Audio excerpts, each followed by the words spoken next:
So President Delia, ano po ang Kidney Transplant Association of the Philippines o KITAP at paano po at kailan po ito na-establish? Yan po ang una po nating mga katanungan. Ma'am Delia? Yes, ma'am. Ang Kidney Transplant Association of the Philippines Incorporated ay natatag at security ay na-registered sa SEC noong May 12, 1986. Kami ay 38 years na organization. So, ang aming purpose ng organization na ito ay kasamahan lahat ng mga kidney transplant na patient at saka donor. Hinihikayat namin na babalik sa mainstream of society. Magiging malusog at maganda ang mga pakikiramdam at yung healthy sila. Healthy kaming lahat. Okay. 1986, that was EDSA Revolution, pero sila po ay nagagawa ng paraan para may register nila ito, Attorney Dot. Sige, Attorney. Yes, Miss Annie. Opo. Kasagsagan ng EDSA Miss Annie, Revolution. Opo. Bago ko Opo. ibigay sa iyo, Miss Annie, there is Opo. a question that is lingering in my mind, no? Ano po ang nangyayari sa isang kinuhanan na ng kidney at ibinigay sa ibang tao? Kasi baka meron po tayong mga willing mag-donate ng kidney. Meron po bang epekto po yan sa kanila kapag nag-donate po sila ng kidney? Or should it be donated by someone who is already going? Meaning leaving the earth? Or even yung mga healthy individuals ay pwede pong mag-donate at magiging healthy pa rin po sila? That's a very yun lang good pong question. talagang,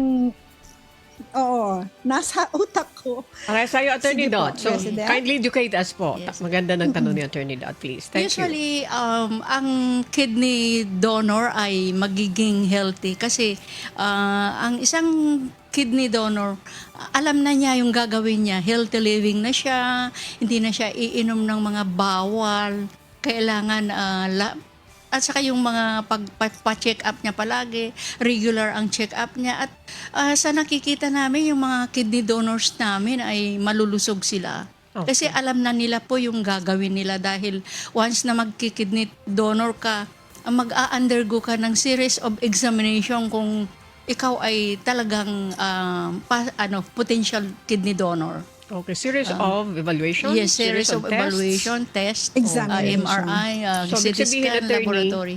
Ibig sabihin, Attorney Dot, kung yung worry mo, yung buhay nila will be in danger, the answer is no. No. Yes. They're being No, monitored. ma'am. Yes. Okay. Attorney, Okay, go even ahead. after. Even after. Opo. Even after. Oo, even after the transfer. Correct. It's still the same? Even after they have donated? Yes, ma'am. Okay.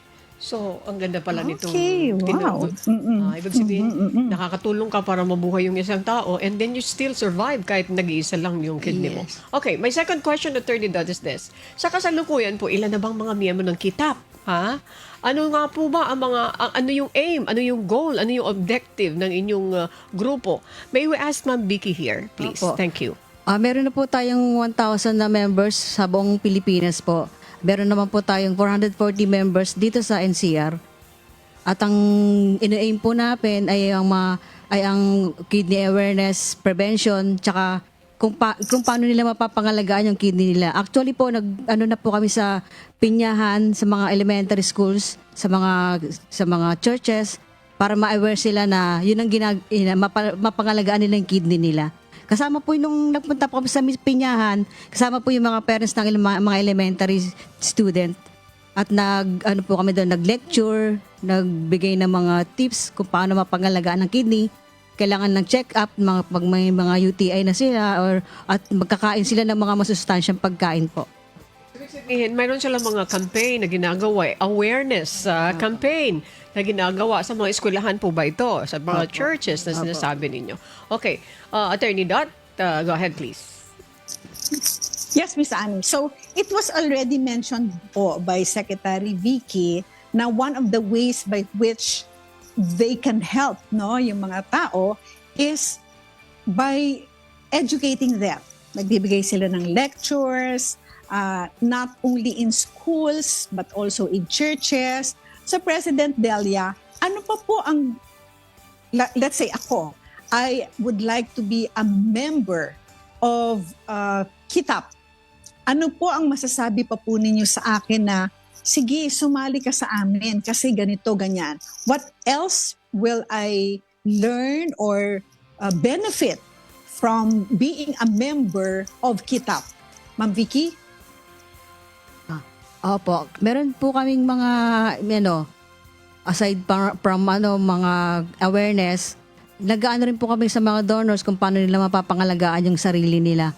Kasi importante po sila na mapangalagaan, kailangan maraming check-up, maayos din ang check-up nila sa continuous para mapalagaan yung kidney nila. Tsaka siguro may madadagdag si Tita Del.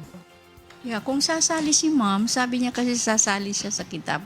Kung sakaling sasali sa kitab, siguro gagawin namin magiging speaker si ma'am dahil sanay na sanay siyang makisalamuha sa tao. Opo, Attorney Dot. But what Maging about speaker po? ka, Attorney Dot, Opo, ha? opo. As soon as possible, ha? Pwede kang maging member as soon as possible. This is also a public service. Opo, Yes, ma'am. opo. Okay. So, Attorney, Opo, very maganda much po willing. yan. Opo, actually, Attorney- napakaganda ng kanilang asosasyon. Kasi di ba, Opo. Miss Annie, we always talk about this na kung ang mga tao lang ay educated, maraming sakit ang maiiwasan. So That's doon correct, tayo that's nagkukulang yung education ng mga tao kung ano dapat ang gawin para hindi sila magkakaroon ng ganitong sakit, no? Okay, but what about po for the indigents, yung pinaka mga mahihirap po, ano po ang tulong po ninyo na binibigay sa kanila? Very good question. Ma'am? Yes. Usually, ang tulong na maibibigay namin sa kanila yung nasa laylayan o kaya kahit yung pay patient, sinasabihan namin sila na pwede silang kumuha ng tulong kasi marami kaming mga connection na sa mga government, lalo na sa mga senator, sa DSWD, sa PCSO, Malasakit Center at iba't ibang mga mayor's office, the congressman at saka mga party list po. May listahan ho kami palagi na at hand na pwede naming turuan sila kung saan sila hihingi ng Okay. tulong po. Attorney Dot, with your permission, meron akong itatanong. Okay. Let's say, for example, one patient. Okay. Isang pasyente, need na niya ng kidney donor. Okay. Kailangan niya ng transplant. Tapos na ito, nag-series of tests. Diba? Halimbawa, tapos na siya ng series of tests. Ang problema dito yung donor. Ano yung proseso nito? Kasi mayroon ako nababalitaan, yung mga yung mga foreigners, they are also interested. Pumupunta dito sa ating bansa and they need that. Bumibili sila ng napakahalaking halaga. Kaya yung i-donate na mga ng kidney ng mga iba daw dyan, ay pinagkakapirahan nila. Napakamahal. Mga tipong ganun, naririnig lang naman natin. Let's clarify that once and for all. Kung isang mahihirap na tao, he cannot afford to buy, binibili nga po ba yan o voluntarily i-donate? Kung i-donate naman, teka muna, iisipin mo rin yung nag-donate, magkakaroon din niya ng isipin dahil yung kanyang kalusugan. Paano? Ano ba yung proseso ng pag-donate ng kidney? And paano nyo sila matutulungan kung sila naman po ay talagang alang-ala? And how much is that? Magkano yung proseso nun? Good sa kabuuan? question. Very Thank you po. good. Actually, ma'am, ang mga foreigners ngayon, hindi sila allowed sa ating country na magpapakidney donor. Dapat living related donor or mga non-related patient. Ngayon, kung sakaling do-donate ka, dapat talagang healthy ka at saka bawal talaga yung bibilhin mo ang kidney. Dapat voluntary talaga yung pagbibigay mo ng kidney at saka 21 years old and above at saka talagang hindi dapat mayroon kayong emotional relationship between the potential donor and the potential recipient. Hindi ho na kami sa hospital na pinag-workan namin, hindi na po allowed talaga yung wala kayong emotional relationship. Okay. Attorney Dot, another follow-up question. What if wala ka naman talagang mga relatives siya, kaya hindi mo siya kaibigan, but you need that? Paano nyo gagawa ng paraan kapag gano'n ang problema dinala sa inyo po?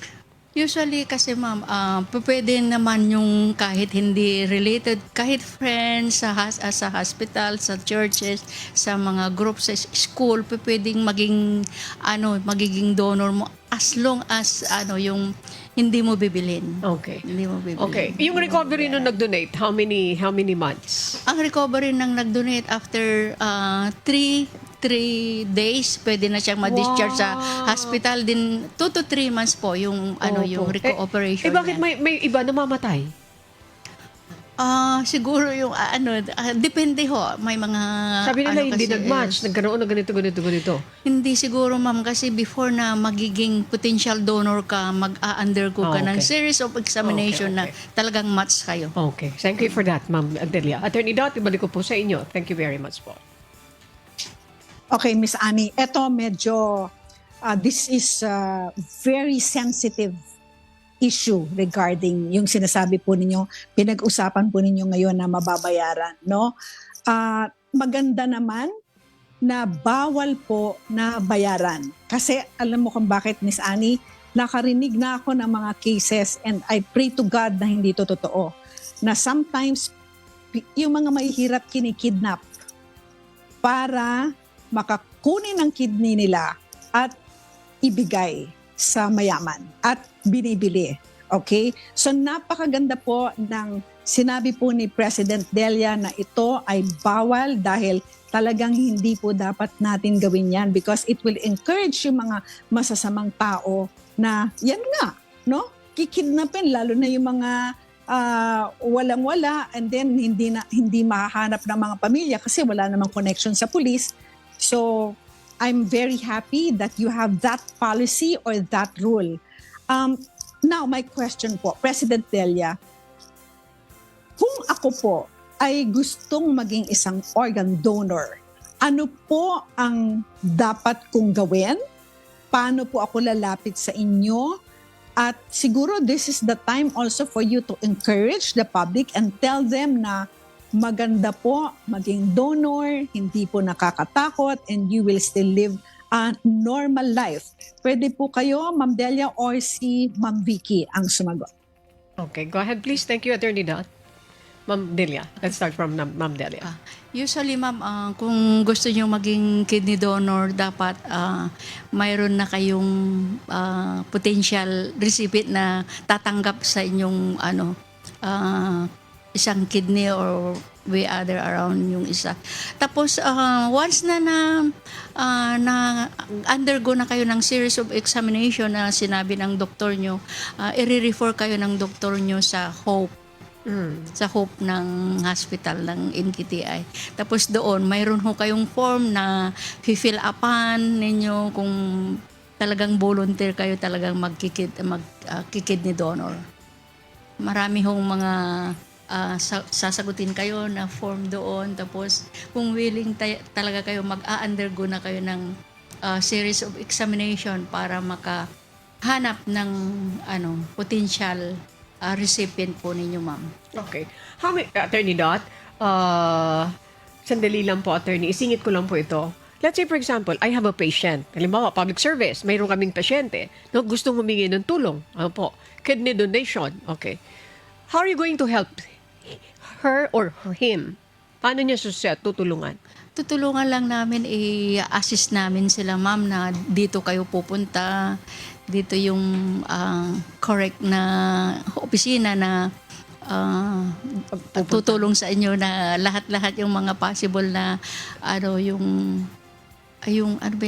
yung series of examination, then after that series of examination, pupunta kayo sa social worker. So, i-guide nyo. Yeah, i-guide namin sila. Tutulong kayo para i-guide yun. Kasi kung financial, ma'am, wala ho kami. From day 1 to finish? From day 1 to finish? Usually naman, yung isang araw or 2 araw naming pag-a-assist sa kanila, kayang-kaya na ng isang donor o recipient po. Okay. Ganun. So, yun po lang. Attorney Dot, mag-guide sila kung anong dapat gawin. Okay. Do we have plenty Yes, of donors yes. list? Tayo mga magdo-donate? Mayroon tayo? Sapat? Do you Wala, have the ma'am. data? Do you have the lists? No, we have no data, but there are a lot of patients who is waiting for kidney Opo, transplantation. a lot of patients that are waiting. We are aware of that. We're familiar of that. What I'm saying now, in your group, in your association, in your organization, paano ba kayo naka-line up ng mga mag-donate po? So far, wala ma'am. Wala kaming mga They don't have line the of list. donors. Attorney Dot, balik ko sa inyo si President Delia, please. Thank you. Yes, Miss Annie. I think one of the reasons kung bakit wala masyado nagsasign up ng mga donors is syempre, Miss Annie, organ mo yan, ano? And then tatanggalin sa'yo. That's why ang importante na trabaho ng kanilang association, I think, is yung educating talaga. That's correct. Educating the people how to correct. take good care of your kidneys. And then if ever you need a kidney donor or if you want to be a kidney donor, then sasabihin po nila yung mga advantages, benefits, and what to do and what not to do. But President Delia, ngayon na napag-usapan na po natin yan. And you said naman po na nagle-lecture po kayo, kinakausap po niyo yung mga estudyante at saka mga nasa simbahan. Ano po ang masasabi ninyo? Kung paano po ba dapat talagang alagaan ang mga kidneys po natin? And maybe you can give also an example, bakit po kayo nagkaroon ng kidney problem? Kayong dalawa po ni Ma'am Vicky. Go ahead po, President Delia. Kaya nagkaroon ako ng ganitong sakit, yung chronic kidney disease dahil yung trabaho ko. And na-stress ako sa trabaho ko dati dahil medyo hectic yung talagang it's just very difficult to collection kasi. Then after that, hindi healthy living yung aking kinakain. And now that I am a kidney transplant patient, that's the time na natutuhanan ko yung pagkain na healthy living, avoid frozen foods, avoid salty and sugar, lalo na. Kaya lahat-lahat yung mga dapat iwasan, have a 30 minutes exercise, yung marami kaming mga naka-line up na procedure kung papaano kami naging healthy. Okay. How about you, Ma'am Vicky? 23 years sa inyo 11. Kayo po. Ako naman po ay OFW po ako dati sa electronics company. Kaya parang mga laging kinakain ko na lang mga ready foods na lang kagad para mabilis kainin.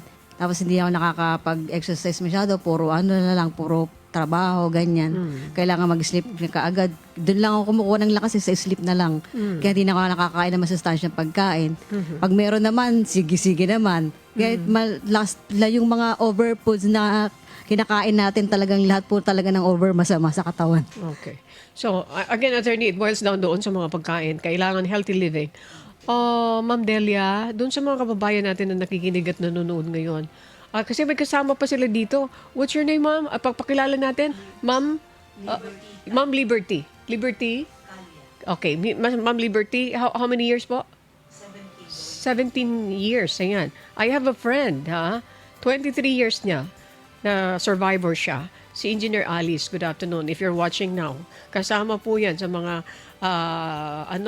kidney transplant. At mayroon pa akong mga kakilala na talagang nag-survive sila sa ganyan, Attorney Dot. So, ano yung panawagan nyo doon sa mga kababayan natin na gusto pang mag-donate pero hindi pa sila masyadong aware? Go ahead po. Quickly. Thank you. Okay, sa mga mga individual na gustong mag-donate, dapat healthy ka, maganda yung pangangatawan mo, lahat ng mga kailangan na yung mga exercise, dapat 21 years old and above ka. Tapos usually yung hindi umiinom ng mga wine, yung healthy ang pangangatawan at saka yung mga laboratory exam mo, kailangan isubmit mo yung sarili mo sa series of examination at saka yung blood type mo, yung cross match mo, tatama doon sa re-receive ng donation mo. How about you, Ma'am Vicky? Thank you very much, Ma'am Delia. President Delia. Kailangan lang po talaga yung healthy living Ipanatilihin po natin ang healthy living para po makatulong din po tayo na makapag-donate sa ating kapwa. Okay. Attorney Dot, you're nagpahayag ka ng intention of joining the group, ano po, Baka gawin ka nilang spokesperson attorney. Ako, in the future, gusto ko rin mag-donate. Ha? Maganda to kasi nakakatulong ka, di ba po? Ayan, opo. You can never tell. Yes, ma'am. Thank you. Yes, Attorney Miss Dot? Annie. Ito nga, naumpisahan, di ba? Naumpisahan na nila ngayon.